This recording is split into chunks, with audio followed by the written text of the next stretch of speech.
Remote work is the best, and I'm going to go over some of the best places that I've worked remotely in the last 5 or so years since I've been a digital nomad internet entrepreneur.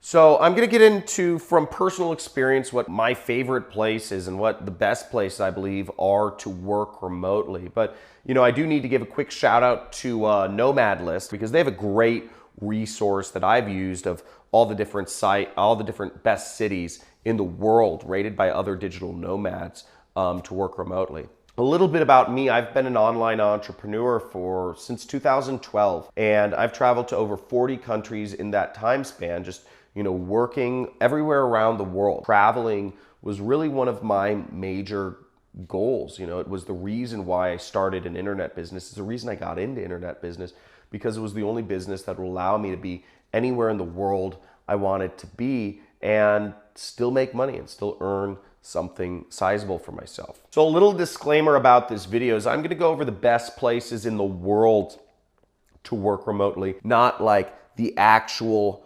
specific locations. And I actually will name a few locations, but one thing you'll want to know is that wherever you are in the world, you want to make sure you have a quiet place. I'm putting quiet here, right? These are my 4 little tips about working remotely. Quiet place is important because if you're shooting videos or if you want to be focused, I think it's always good to have a quiet place. That being said, here are my other criteria of places to work remotely in general. You need to be in cities where there's a fast internet connection, okay? Fast internet is so essential to working remotely, and it's one of the biggest problems that I ran into trying to travel the world and work. I'd get to a country like Cambodia, and they have just absolutely awful internet connections. You can't work. You can't get anything done. If you need to upload video files, if you need to download videos, if you need to watch videos, if you need to upload a website or download a website, or,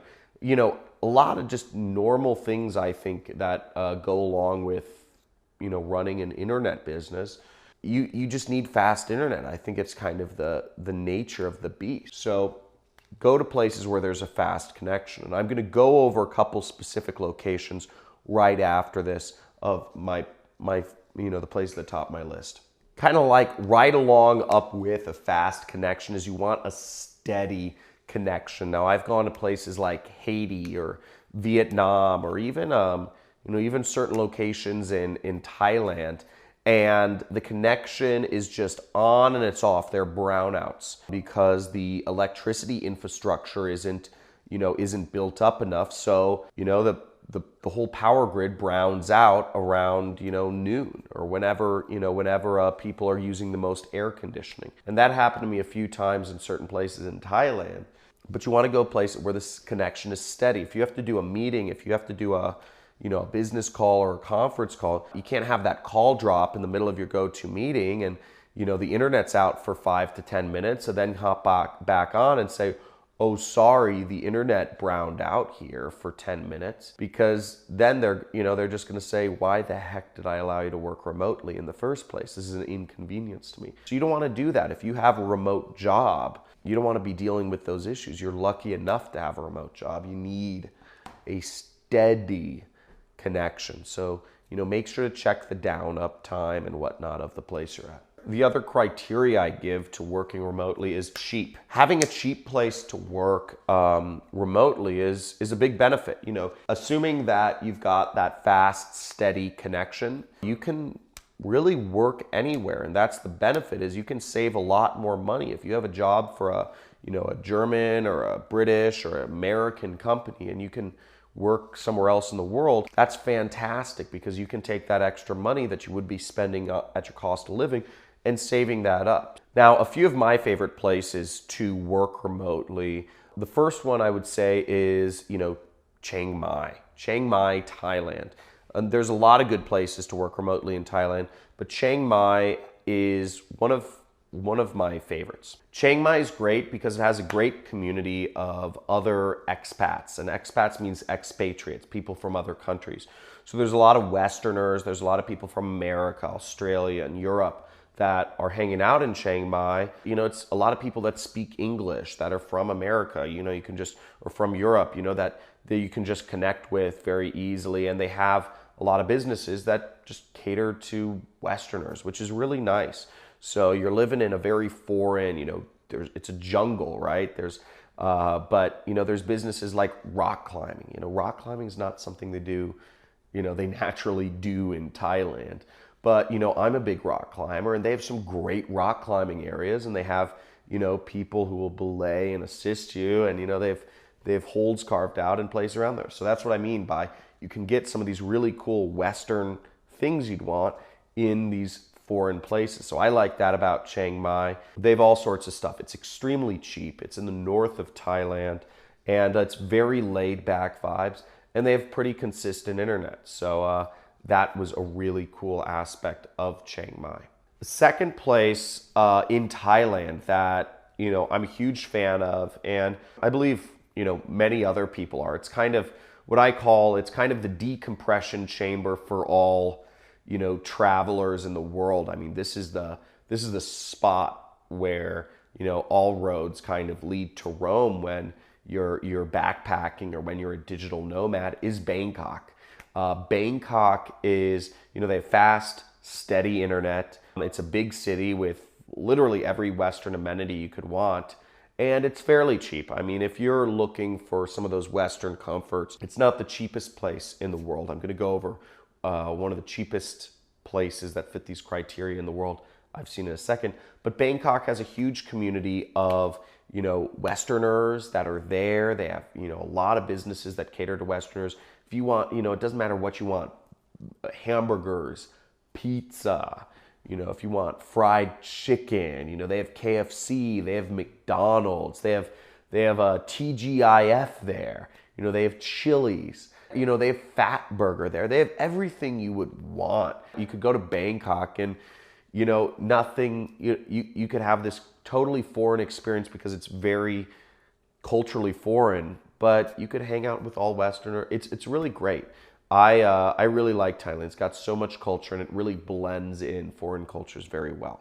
Now, the third place I'll recommend is one of the more exotic places, and it's extremely cheap, but they actually have really good, steady, fast internet. They have a good community of expats there, and they have really cool culture. I mean, it's really, and just beautiful, beautiful countryside. You know, the city itself isn't that nice. It's Medellin, Colombia.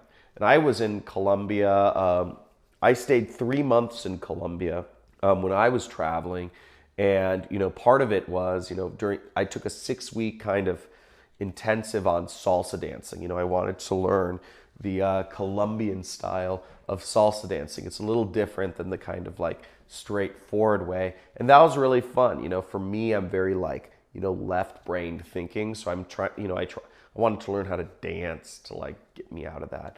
And I also really enjoyed their kite surfing, and I went on some jungle excursions. And Colombia is really great. And as I said, a lot of Americans live there. There's a huge community of Americans that live in Colombia. I'd say Costa Rica, Panama, and Colombia are like 3 major hot spots for Americans outside of the US. So that goes into my 4th place, which is Costa Rica. Costa Rica, massive community of Americans, very open-minded, self-conscious or conscious, you know, a lot of conscious entrepreneurs. A lot of people run companies down there, you know, and hire people. So there's a whole community down there, and there's all the Western amenities you want as well, if that's what you want. You know, if that's not what you want, cool. But if you want your Heinz ketchup, you know, go for it. You know, if you want your nice medical care, you know, it's there. So you can get all this stuff in Costa Rica. Costa Rica is a great, great spot to check out.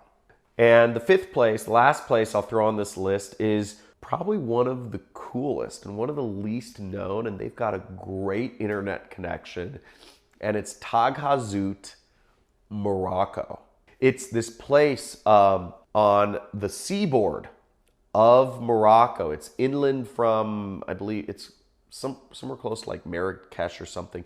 But there's this co-working spot called Sundesk. Sundesk, Sundesk, and it's run by a German woman. She was a traveler, she was a digital nomad, and she wanted to settle down, start a business, and she started this great co-working spot that has really fast internet connection, and there's great surfing all along the coast. Okay, it's like Morocco is a surfer's paradise. There's so many Germans that come down from Germany and surf there. It's like insane. I never knew how many Germans there were in Morocco. There's more Germans than French in Morocco, and the French used to own Morocco. I don't know how that makes sense. But it's a great spot for surfing. It's also a great spot for kite surfing, which is one of the reasons I was there. And they've got all these amazing like hidden valleys and desert oases around there. It's so freaking beautiful. I went on a safari in the Sahara Desert. There's this big line of mountains called the Atlas Mountains. You cross over these mountains and you're in the Sahara Desert, which is this huge desert that spans all of Africa. And we rode around on camels, and I stayed in tents, and all of this was like 2 hours away from Tagazout. You're in a completely foreign, it was so awesome, and it's so amazing and very foreign. Don't have a lot of Western amenities in Tagazout, but you have what you need, and you have very fast internet. So I really loved that place. Now, if you found this video helpful or informative in one way, let me know what was the best either tip or the best place that I named that got your interest the most in this video. Make sure to like, subscribe if you'd like to learn a little bit more about how you too can work remotely. And if you want to learn what I do for a living, I'm an internet entrepreneur and have been for since 2012. There's a link in the description which includes a free training so you can learn about what it is I do to make money for a living.